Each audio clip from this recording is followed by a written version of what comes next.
a.m. Eastern Standard Time. The Charlotte North.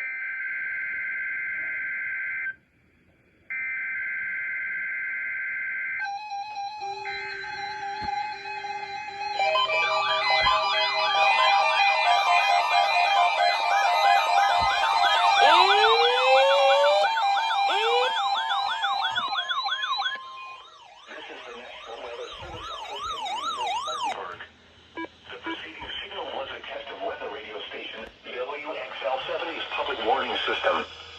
During potentially dangerous weather situations, specially built receivers can be automatically activated to warn of an impending hazard. Tests of the signal and receiver's performance are normally conducted between 11 a.m. and noon each Wednesday. If there had been a threat of severe weather, the test would have been postponed until the next available good weather day. Reception of this broadcast and the warning alarm will vary at any given location. This variability, normally more noticeable at greater distances from the transmitter, can occur even though you are using a good quality receiver in good working order. The warning alarm will be activated for hazardous watches and warnings.